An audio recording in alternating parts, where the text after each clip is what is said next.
প্রিয় দর্শক, খবরের প্রথমেই দেখে নেব আজকে 30টি তাজা খবর। শুরুতেই হেডলাইন্স। মসজিদে বাইক খোলার প্রতিবাদ, মিছিলের সম্মতি দিলেও মাইকে না, আর কি শর্ত দিল হাইকোর্ট। লাশের রাজনীতি করতে ভালোবাসেন, হালিশহর প্রসঙ্গে মমতার বিরুদ্ধে বিস্ফোরক মুকুল পুত্র। স্বাধীনতার পর প্রথম আলো, শুভেন্দু আমলে অবশেষে বাড়িতে বিদ্যুৎ এলো ধূপগুড়ির 6 পরিবারে। নন্দীগ্রামে গা ঢাকা দিয়েও হলো না শেষ রক্ষা, দিল্লি এসটিএফ এর জালে কুখ্যাত অপরাধী ওয়াসিম। ঝাড়খণ্ডে ছাত্রদের বিধানসভা অভিযান থামাতে চলল জলকামান ও কাঁদানে গ্যাস। শর্ত সাপেক্ষে বিদেশ যাত্রায় ছাড়পত্র, 3 সপ্তাহের অনুমতি পেলেন অভিষেক। গাফিলতি প্রমাণিত, মৃত তৃণমূল নেতার স্ত্রীকে চাকরি দিলেন শুভেন্দু। সরকারি হাসপাতালে চিকিৎসায় বড় বদল, এবার সন্ধ্যাতেও মিলবে ওপিডি পরিষেবা। অভিষেকের সাথে শুনানি চাইছেন সুমিত, কি বললেন বিচারপতি। মারার চক্রান্ত, গোটা পশ্চিমবঙ্গ জেগে উঠবে, হালিশহরের ঘটনায় হুঙ্কার কল্যাণের। হাতে আর 5 দিন সময়, বাড়ি বসেই করুন এলপিজি কেওয়াইসি, সহজ পদ্ধতি জানুন। কুণালদের বিক্ষোভে ঋতব্রতপন্থী 3 বিধায়ক, মমতার ছবি ছাড়া 500 ভোট পেতাম না, হামলার প্রতিবাদ করে বললেন তৌসিফোর। হালিশহর এবং আরজিকর কাণ্ডে ক্ষতিপূরণের তুলনা, কুণাল ঘোষকে পাল্টা জবাব মৃত চিকিৎসকের মায়ের। বাঁকুড়ায় বামেদের বিক্ষোভ কর্মসূচিতে ধুমধুমার, পুলিশের সঙ্গে ধস্তাধস্তি, ভাঙা হলো ব্যারিকেড, নামল কেন্দ্রীয় বাহিনী। শান্তিনিকেতনের সোনাঝুরির এক বাড়িতে তল্লাশি চালিয়ে টুলুর 3 ঘনিষ্ঠকে আটক করল পুলিশ। অসমের বন্যা, মৃতের সংখ্যা বেড়ে 100, 7 জেলায় এখনো প্রায় 1.5 লক্ষ মানুষ ক্ষতিগ্রস্ত, প্লাবিত 456 গ্রাম। অন্নপূর্ণা যোজনার টাকা আটকে আছে, কারণ জানুন, স্ট্যাটাসও চেক করুন এখনই। মমতাকে কাদা ছুড়েছে তৃণমূলের লোকই, সোশ্যাল মিডিয়ায় ছবি ফাঁস করে দাবি অর্জুনের। প্রথমবারের জন্য 2027-এর ইন্ডিয়া এনার্জি উইক অনুষ্ঠিত হবে কলকাতায়। ছবি না থাকলে 10টা ভোটও পেতাম না, মমতার উপর হামলা হতেই কুণালের পাশে হাজির ঋত শিবিরের 3 এমএলএ। চৌকির উপর রাখা থরে থরে টাকা গুনেই চলেছেন বিজেপি নেতা, ভাইরাল ভিডিও ঘিরে শোরগোল। আলু চাষিদের ভাবাচ্ছে ডিসেম্বরের ডেডলাইন, 1 বিঘাতেই 25,000 টাকা লস। তারকেশ্বর দেবাদিদেব মহাদেবের মাটি, শ্রাবণ মাসে নোংরামে চলছে, রুদ্র মেজাজে ধরা দিলেন সন্তু পান। বাইক নিয়ে যাচ্ছিলেন, তখনই ভেঙে পড়ে গাছের ডাল, মর্মান্তিক মৃত্যু বাইক আরোহী। স্বভাব যায় না, ফুল ট্যাঙ্ক পেট্রোল ভরিয়ে টাকা না দিয়ে উল্টে তোলাবাজির চেষ্টা, শ্রীঘরে ঠাই 2 তৃণমূল নেতা।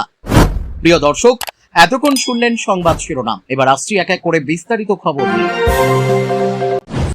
মসজিদের মাইক খুলে দেওয়ার প্রতিবাদে সোমবার মিছিলের অনুমতি দিল কলকাতা হাইকোর্ট। বিচারপতি সৌগত ভট্টাচার্যের নির্দেশ, শর্ত সাপেক্ষে মিছিল হবে রাজাবাজার থেকে মৌলানি পর্যন্ত।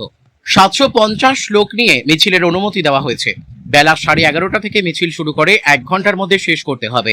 সেই মিছিলেও মাইক ব্যবহার করা যাবে না বলেই সাফ জানিয়ে দেয় আদালত। এদিন মামলার শুনানিতে মিছিলে পুলিশের অনুমতি না দেওয়ার সমালোচনা করেন বিচারপতি। তার বক্তব্য, অন্য কোনো মোটিভ নিয়েই অনুমতি দেয়নি পুলিশ। 3রা আগস্ট অনুমতি চাওয়ার পর শুক্রবার রাতে জানাচ্ছেন অনুমতি দেবেন না, আগেও জানাতে পারতেন। ধর্মস্থান থেকে মাইক বন্ধ করে দেওয়ার প্রতিবাদে আগামী 11ই আগস্ট মিছিল করার অনুমতি চেয়ে কলকাতা হাইকোর্টের দ্বারস্থ হয়েছিল একটি সংগঠন। সোমবার সকালে কলকাতা হাইকোর্টের বিচারপতি সৌগত ভট্টাচার্যের এজলাসে মামলাটি উল্লেখ করেন আইনজীবী সব্যসাচী চট্টোপাধ্যায়। এদিন মামলার শুনানিতে মিছিলে পুলিশের অনুমতি না দেওয়ার সমালোচনা করেন বিচারপতি। তার বক্তব্য, অন্য কোনো মোটিভ নিয়েই অনুমতি দেয়নি পুলিশ। 3রা আগস্ট অনুমতি চাওয়ার পর শুক্রবার রাতে জানাচ্ছেন অনুমতি দেবেন না, আগেও জানাতে পারতেন। রাজ্যের আইনজীবী এজি সুরজিৎ মিত্র জানান, কিছু তথ্য গোপন রাখা হয়েছে, আমরা সপ্তাহের মাঝে এটা অনুমতি দিতে পারি না। 2000-এর বদলে বড় জোর 300 জন মানুষ থাকতে পারে মিছিলে। গড়িয়া বাস স্ট্যান্ড থেকে SP Mullick road EM bypass থেকে মিছিল হতে পারে। মামলাকারীর আইনজীবী সব্যসাচী চট্টোপাধ্যায়ের অভিযোগ, পুলিশ আমাদের কারণ বলতে পারত, রবিবার করতে বলতে পারত, মিছিলে অংশগ্রহণকারীর সংখ্যাও কমাতে পারি। যদিও মসজিদের লাউডস্পিকার জোর করে খুলে ফেলা হচ্ছে, বিরোধীদের এই অভিযোগকে সম্পূর্ণ ভিত্তিহীন বলে আগেই উড়িয়ে দিয়েছে রাজ্য সরকার। গত বৃহস্পতিবার নবান্নের সাংবাদিক বৈঠকে মুখ্যমন্ত্রী শুভেন্দু অধিকারী স্পষ্ট জানিয়ে দিয়েছেন, কোন নির্দিষ্ট ধর্মীয় উপাসনা স্থলকে নিশানা করা হয়নি। কলকাতা হাইকোর্টের 2020 সালের নির্দেশ কার্যকর করতেই রাজ্য জুড়ে বিশেষ অভিযান চালানো হচ্ছে। সেই অভিযানে মসজিদের পাশাপাশি মন্দির থেকেও নিয়ম মেনে লাউডস্পিকার খুলেছে পুলিশ বলে দাবি করেন তিনি। হালিশহরে পুলিশ হেফাজতে তৃণমূল কর্মী বীরজু কেওতের মৃত্যু ঘিরে হালিশহরে হাওয়া গরম। রবিবার প্রাক্তন মুখ্যমন্ত্রী মমতা বন্দ্যোপাধ্যায় নিহত তৃণমূল কর্মীর বাড়িতে যেতেই হুলস্থুল কাণ্ড। সেখানে যেতেই তাকে ঘিরে ধরে উপচে পড়ে জনরোষ, ধেয়ে আসে চোর ডাকাত রানীর স্লোগান। সব উপেক্ষা করে নিহতের বাড়িতে পৌঁছতেই সেখানেও তারা তৃণমূল নেত্রীর সঙ্গে দেখা করতে চাননি বলে জানা গিয়েছে। এই ঘটনা ঘিরে শুরু হয় দোষারোপ, পাল্টা দোষারোপ। রাজনৈতিক মহলে শোরগোলের আবহেই এবার মমতা বন্দ্যোপাধ্যায়ের বিরুদ্ধে বিস্ফোরক মুকুল রায়ের পুত্র শুভ্রাংশু রায়। তিনি বলেন, মমতা বন্দ্যোপাধ্যায় লাশের রাজনীতি করতে ভালোবাসেন। মমতার ওপর হামলার প্রসঙ্গে শুভ্রাংশু বলেন, এটা বাংলার সংস্কৃতি নয়, তবে মমতা বন্দ্যোপাধ্যায় লাশের রাজনীতি করতে ভালোবাসেন। সব ঘটনাকে রং চড়িয়ে দেখাতে পছন্দ করেন। ওনার কাছে ইট পাথর হয়ে যায়, কাদা ঢিল হয়ে যায়। আমার বাবা যেদিন মারা যান সেদিন একবারও কেউ দেখতে আসেননি, বিধানসভাতেও পর্যন্ত যাননি না। ওই কদিনের মধ্যে তিনি একবারও ফোন পর্যন্ত করেননি, অথচ মুকুল রায় ছিল তার ছায়া সঙ্গী। অভিষেকের বিরুদ্ধে ক্ষোভ উগরে তিনি বলেন, অভিষেক বন্দ্যোপাধ্যায় মুকুল রায়ের দেহ নিয়ে রাজনীতি করে গেলেন, তিনি নিজে এসে আর কাউকে আসতে দেননি। শুভেন্দু অধিকারী থেকে অর্জুন সিং সবাই এসেছিলেন, আমাকে ফোনও করেছিলেন। প্রসঙ্গত, সোমবার পুলিশ হেফাজতে তৃণমূল কর্মীর মৃত্যুতে রাজধর্ম পালন করেন মুখ্যমন্ত্রী শুভেন্দু অধিকারী। নিহত কর্মীর পরিবারের সঙ্গে দেখা করে তিনি হালিশহর থানার আইসিকে ক্লোজ এবং আইও বা তদন্তকারী আধিকারিককে সাসপেন্ডের সিদ্ধান্ত জানান। এছাড়া মৃতের স্ত্রীকে মুখ্যমন্ত্রীর অ্যাটেন্ডেন্ট হিসাবে চাকরি এবং 10 লক্ষ টাকা আর্থিক সাহায্যের কথা ঘোষণা করেন মুখ্যমন্ত্রী। স্বাধীনতার পর প্রথম আলো বিদ্যুৎ সংযোগ পেয়ে আনন্দে আপ্লুত জলপাইগুড়ির ধূপগুড়ি ব্লকের মাগুরমারি 1 নম্বর পঞ্চায়েত এলাকার বাসিন্দা 6 পরিবার। প্রধান সড়ক থেকে বাড়ির দূরত্ব অনেকটা বেশি, সেজন্য বিদ্যুৎ সংযোগ দিতে দপ্তর থেকে গড়িমসি করা হচ্ছিল বলে অভিযোগ। রাজ্যে বিজেপি সরকার ক্ষমতায় আসার পরে মুখ্যমন্ত্রী শুভেন্দু অধিকারী আমলে তাদের বাড়িতে প্রথম বিদ্যুতের আলো জ্বলল। জানা গিয়েছে, চারপাশে আলো ঝলমল করলেও কার্যত লণ্ঠন ও কুপি জ্বালিয়ে সন্ধ্যে থেকে রাত কাটাতে হতো এই 6 পরিবারের সদস্যদের।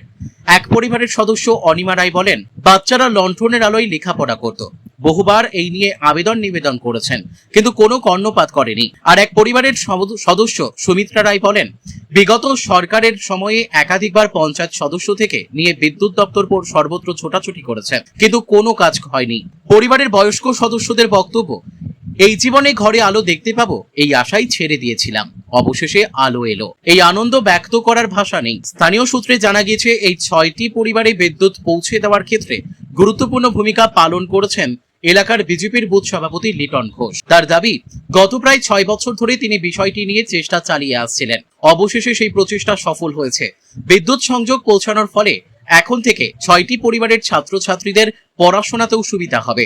সন্ধ্যার পর কুপিবাতি কিংবা অন্য কোনো আলোর ওপর নির্ভর করতে হবে না তাদের। বিদ্যুতের আলো পৌঁছলেও এই 6টি বাড়ির যোগাযোগের রাস্তার অবস্থাও বেহাল। পঞ্চায়েতের তরফে এই নিয়েও আশ্বাস দেওয়া হলেও কোনো পদক্ষেপ করেনি বলে অভিযোগ। স্থানীয় পঞ্চায়েত সদস্য শিখা সরকারকে পাওয়া যায়নি। স্থানীয় বিজেপি নেতা শিবু রায় বলেন, স্বাধীনতার পর প্রথম আলো পেল, এবার যোগাযোগের রাস্তার জন্য পদক্ষেপ করবেন তারা। খুশি 6 পরিবারের সদস্যরা। দিল্লিতে খুন করে নন্দীগ্রামে গা ঢাকা দিয়েও শেষ রক্ষা হলো না, অবশেষে দিল্লি এসটিএফ এর জালে অভিযুক্ত। ধৃত ব্যক্তির নাম ওয়াসিম লম্বু। গোপন সূত্রে খবর পেয়ে সোমবার নন্দীগ্রাম থানার সহযোগিতায় কুখ্যাত ওই দুষ্কৃতীকে গ্রেপ্তার করে দিল্লি পুলিশের এসটিএফ। ধৃতের বিরুদ্ধে শুধু খুনের অভিযোগ নয়, 125টিরও বেশি মামলা দিল্লি পুলিশের রেকর্ডে আছে বলে জানা গিয়েছে। এদিকে কার সহযোগিতায় নন্দীগ্রামে ওয়াসিম লম্বু গা ঢাকা দিয়েছিল তা জানতে আলাদাভাবে তদন্ত শুরু করেছে পুলিশ।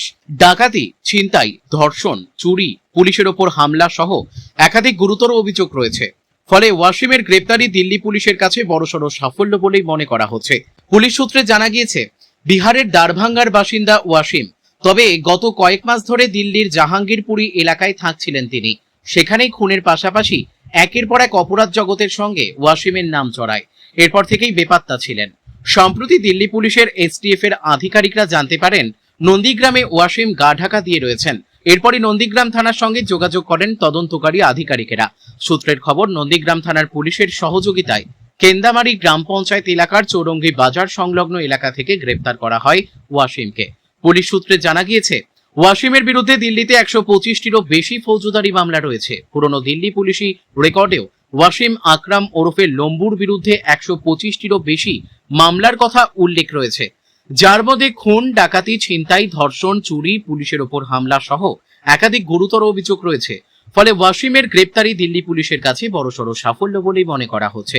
বলে রাখা প্রয়োজন, বেশ কিছুদিন আগেই বর্ধমান থেকে গ্রেপ্তার করা হয় জৈশ ই মোহাম্মদের সদস্য হামিম মণ্ডলকে। এরপরই জানা যায় তাদের টার্গেট ছিলেন মুখ্যমন্ত্রী শুভেন্দু অধিকারী। দিনভর তার গতিবিধির ওপর নজরদারি রাখা ছিল হামিমের টাস্ক। শুধু তাই নয়, জিজ্ঞাসাবাদে উঠে আসে একের পর এক তথ্য।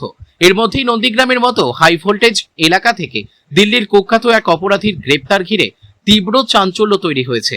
বিষয়টি যথেষ্ট গুরুত্ব দিয়েই নন্দীগ্রাম পুলিশ দেখছে বলে খবর। শুধু তাই নয়, কে বা কার সাহায্যে ওয়াসিম লম্বু সেখানে গা ঢাকা দেন ওয়াসিম, তা খতিয়ে দেখা হচ্ছে। ঝাড়খণ্ডে সরকারি চাকরির পরীক্ষায় কথিত অনিয়মের অভিযোগ ঘিরে ছাত্র আন্দোলন আরো তীব্র হলো। সোমবার হাজার হাজার চাকরি প্রার্থী ঝাড়খণ্ড বিধানসভার দিকে মিছিল করলে একের পর এক পুলিশি ব্যারিকেড ভেঙে এগিয়ে যান তারা। পরিস্থিতি নিয়ন্ত্রণে পুলিশ জলকামান ব্যবহার করে এবং পরে কাঁদানে গ্যাস ছোড়ে। এরই মধ্যে ঝাড়খণ্ড সিআইডি প্রাক্তন জেপিএসসি চেয়ারম্যান এল খিয়াংতেরকে গ্রেপ্তার করেছে বলে পিটিআইকে জানিয়েছেন এক শীর্ষ সিআইডি আধিকারিক। ছাত্রদের আন্দোলন এদিন 17তম দিনে পড়েছে। ঘটনাচক্রে সোমবারই মুখ্যমন্ত্রী হেমন্ত সোরেনের 51তম জন্মদিন। সোমবার সকাল 10:30 নাগাদ পুরনো বিধানসভা ভবন থেকে মিছিলটি শুরু হয়। চাকরি প্রার্থীদের হাতে ছিল জাতীয় পতাকা এবং বিভিন্ন দাবি সংবলিত প্ল্যাকার্ড। তাদের প্রধান দাবির মধ্যে রয়েছে জেএসএসসি সিজিএল পরীক্ষা বাতিল এবং অনিয়মের অভিযোগের তদন্তে সিবিআই তদন্ত। মিছিল এগিয়ে যাওয়ার সময় একের পর এক পুলিশি ব্যারিকেড অতিক্রম করেন আন্দোলনকারীরা। জগন্নাথপুর মন্দিরের কাছে শেষ ব্যারিকেডের সামনে পরিস্থিতি উত্তপ্ত হয়ে ওঠে। পুলিশ সেখানে জলকামান ব্যবহার করে বিক্ষোভকারীদের ছত্রভঙ্গ করার চেষ্টা করে। পরে পুলিশ কাঁদানে গ্যাসও ছোড়ে। প্রশাসনের পক্ষ থেকে জানানো হয়েছে, প্রায় 4 কিলোমিটার দীর্ঘ মিছিলের পথে 1500-র বেশি নিরাপত্তা কর্মী মোতায়েন করা হয়েছিল। আন্দোলনে যোগ দেন জেএলকেএম নেতা দেবেন্দ্রনাথ মাহাতো। তিনি গত 9 দিন ধরে অনশন করছেন এবং এই সময়ের মধ্যে 10.5 কেজি ওজন হারিয়েছেন। অসুস্থতার কারণে তিনি অ্যাম্বুলেন্সে করে মিছিলে যোগ দেন। মাহাতো বলেন, তারা শান্তিপূর্ণভাবে প্রতিবাদ করছেন এবং সবাইকে সেই শান্তি বজায় রাখতে সহযোগিতা করার আবেদন জানান। সরকারের দাবি 98% দাবি মেনে নেওয়া হয়েছে। ছাত্র আন্দোলন ঘিরে রাজ্য সরকার জানিয়েছে তারা আন্দোলনকারীদের 98% দাবি মেনে নিয়েছে। তবে আন্দোলনকারীদের বক্তব্য, মোট 13টি পরীক্ষার মধ্যে মাত্র 3টি পরীক্ষা বাতিলের বিষয়ে সম্মতি মিলেছে। ছাত্রদের দাবি শুধু পরীক্ষার বাতিলেই সীমাবদ্ধ নয়, তারা জেপিএসসি ও জেএসএসসির পরীক্ষা ব্যবস্থায় ব্যাপক সংস্কার এবং কথিত অনিয়মের অভিযোগের একটি স্বাধীন তদন্ত চান। বিশেষ করে জেএসএসসি সিজিএল পরীক্ষা বাতিল এবং তদন্তের জন্য সিবিআইকে দায়িত্ব দেওয়ার দাবি এখনো আন্দোলনের অন্যতম প্রধান বিষয় হয়ে রয়েছে। আন্দোলনের মধ্যেই প্রাক্তন জেপিএসসি চেয়ারম্যান গ্রেপ্তার। এই পরিস্থিতির মধ্যেই ঝাড়খণ্ড সিআইডি প্রাক্তন জেপিএসসি চেয়ারম্যান এল খিয়াংতে গ্রেপ্তার করেছে। নিয়োগ পরীক্ষায় কথিত অনিয়মের অভিযোগের তদন্তের অংশ হিসেবেই এই গ্রেপ্তার বলে জানা গিয়েছে। হাজার হাজার ছাত্র যখন রাঁচিতে বিধানসভা অভিযানে সামিল হয়েছেন, ঠিক সেই সময় এই গ্রেপ্তারি আন্দোলনকে আরো গুরুত্বপূর্ণ মাত্রা দিয়েছে। ছাত্রদের দাবি পূরণ না হওয়া পর্যন্ত আন্দোলন চলবে। আন্দোলনকারীরা জানিয়েছেন তাদের মূল দাবিগুলি পূরণ না হওয়া পর্যন্ত তারা আন্দোলন থেকে সরে যাবেন না। সরকারের সঙ্গে একাধিক দফায় আলোচনা হলেও জেপিএসসি জেএসএসসি পরীক্ষা ব্যবস্থা নিয়ে সব বিষয়ে এখনো ঐক্যমত্য তৈরি হয়নি। ফলে সোমবারের বিধানসভা অভিযান, পুলিশের সঙ্গে ধস্তাধস্তি এবং প্রাক্তন জেপিএসসি চেয়ারম্যানের গ্রেপ্তারের পর ঝাড়খণ্ডে নিয়োগ পরীক্ষা নিয়ে তৈরি অচলাবস্থা আরো গভীর হয়েছে। দীর্ঘ আইনি টানাপোড়েনের পর অবশেষে চোখের চিকিৎসার জন্য বিদেশে যাওয়ার অনুমতি পেলেন ডায়মন্ড হারবারের তৃণমূল সাংসদ অভিষেক বন্দ্যোপাধ্যায়।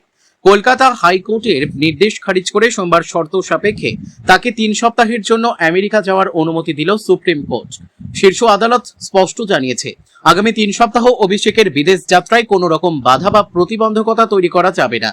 এদিন বিচারপতি সূর্যকান্ত, বিচারপতি জয়মাল্য বাগচি এবং বিচারপতি ভি মোহনার বেঞ্চে এই মামলার শুনানি ছিল।